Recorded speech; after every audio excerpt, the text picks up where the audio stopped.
Hello everyone, and welcome back to another Five Nights at Freddy's video. Now today we have received an extended preview of the Freddy Files Ultimate Guide.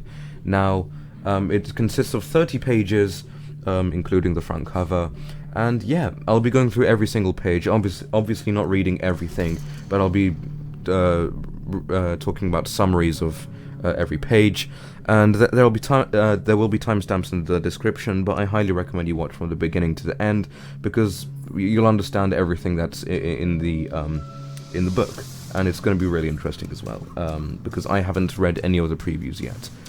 I'm not sure if there's been some before. I think there has been one preview before, but this is much it's a much more extended preview. So let's get started. So as we can see, we have the front cover here with Freddy Fredbear from FNAF AR, and the next page is interesting because it's the same cover but it has Springtrap on it instead. Now maybe there's different versions of the book, two versions, one has Freddy Fredbear on it, the other one has Springtrap, or maybe it's like the interior cover, I guess. I'm not sure, but it looks much better than the Freddy Fredbear one because Springtrap is better than Freddy Fredbear. It would be much better to include William Afton, the main antagonist, on the front instead of Fredbear, but hey. Now the next pages are the table of contents, goes from FNAF 1 to Special Delivery, and also contains information on the books, Fazbear Frights, Fazbear Entertainment Archives, and animatronic inventory. Now the next pages talk about Five Nights at Freddy's, the first game. It has a brief introduction to FNAF 1, what it is, just the main concept of the game, and the next page talks about the things that we learn from Phone Guy and the newspaper. You can pause to read it if you wish, but we all know what Phone Guy says. He apparently worked in the same office, and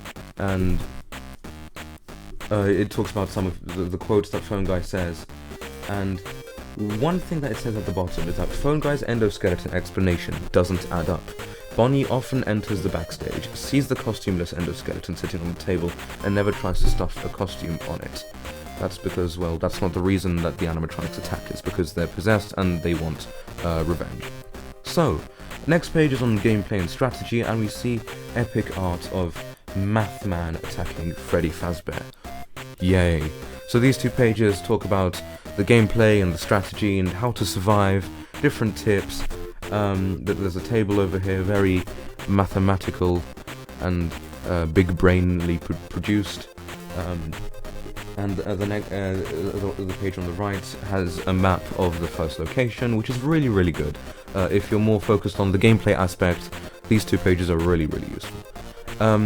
Then the next pages talk about the animatronics, Bonnie, Chica, Foxy, and Freddy. And it doesn't talk about Golden Freddy in the animatronic section, but it does talk about him in the codes, glitches, and secrets section. And it talks about how to summon him through the poster, through 1987, and they circle the phrase, "It's me." Ooh, lore relevance.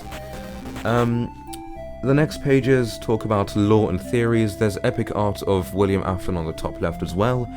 So it talks about the missing children incident, it talks about the newspaper, the newspapers that we see in FNAF 1, and some more information on some FNAF theories, like how there's multiple Freddy's locations, not just one, which is very obvious. Now, these pages talk about FNAF theories like the Bite of 87 and things related to the phrase "It's me" and Mike Schmidt. An interesting thing is at the very end of the section about the Bite of 87, it says whether an employee or a child was bitten, and what connection, if any, this bite has to the events of FNAF 4. Now, this doesn't mean that it has any connections to FNAF 4. I highly doubt it, because FNAF 4 is basically established to have been taking place in 1983. So, the Bite of 87, I don't believe, is the same as what happens in FNAF 4. And here we see Freddy's face with the handprints on his face, as we saw back in 2014 with FNAF 1. Why is Foxy out of order? It's me. And it talks about where we've seen the phrase before. In FNAF 4, was it me? The Curse of Dreadbear and the Silver Eyes novels. And it talks a bit about Mike Schmidt on the bottom right as well. If you'd like to read it, you can pause it. I'll also leave a link in the description to the preview. So, next pages talk about Five Nights at Freddy's 2. Again, brief introduction to the game on the left, and on the right it says, "We meet again, Phone Guy." Sounds like Phone Guy is still alive, so this game likely takes place before the events of the last one. This basically confirms that FNAF 2 takes place before FNAF 1. We knew that yet again, but I mean, now an official thing is confirming it for us. Now here's what Phone Guy reveals. Something very bad happened at the older location. The animatronics weren't programmed with a proper night mode, so they wander around looking for people. We know that's not true, it's because they're possessed. You've been supplied with an empty Freddy head, and so forth. Explains more stuff about the gameplay. Now, these pages talk about the end of night hallucinations. So, the hallucinations when we're in the Freddy costume and we're just being surrounded by the animatronics, and in one case the puppet. Talks about night 6 at the bottom here, and you get an overtime paycheck for $20. That is absolutely amazing, guys. Talks about custom nights on the next on the right side, and you also get fired. And interestingly, they fire Fritz for the same reason they fire Mike from FNAF. Odor and tampering. Odor is important, guys. I keep telling you. Odor is important. It is very important. Character AI setup table on the bottom right as well. Very epic stuff. This page talks about gameplay and strategy, like we saw from the FNAF 1 section. The animatronics: Balloon Boy, Puppet, Mangle, Toy Bonnie, Toy Freddy, Toy Chica, Withered Bonnie, Withered Chica, Withered Foxy, and Withered Freddy. Secret animatronics being Golden Freddy, RWQFSFASXC, also known as Shadow Bonnie, and Shadow Freddy, and Endoskeleton plus JJ. JJ is very annoying because she's JJ and similar to Balloon Boy. Yeah. Next page has, again, a map of the location, which is very, very useful for those hardcore gamers. Very, very epic. Thank you very much, Scott. Then codes, glitches, and secrets. It talks about the mini-games, explains the mini-games, and what you see in them, what they could possibly represent. And then this page talks about, once again, lore and theories. Fan theories: the minigames reveal multiple killings, which they do. Different Freddy franchises, which has been proven. Save them theories: Foxy go go go, take cake to the children, give gifts, give life.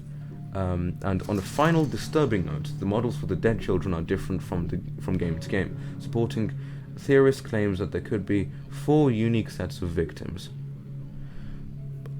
I don't think so. I don't think there's 4 sets of victims. I think there's 2 sets: the original MCI and then the second set of murders in 1987. So yeah, once again, if you'd like to read this, you can pause the video here, and let's go to the next page. Fan theories: what we know about this killer. Talks about William Afton, what we know about him, what we know about the purple guy, and yeah, this is it. This is what we've received from this extended preview of the Freddy Files Ultimate Guide.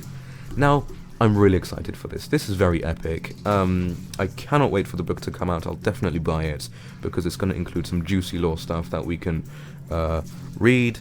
So yeah, thank you guys very much for watching. If you enjoyed this video, please do give it a like. Also subscribe. Let's try and get to 2K by whenever. Link will also be in the description for the Freddy Files preview. And yeah, also theory video coming out very soon. It's about something, and so will the Q&A. The Q&A will also come out soon.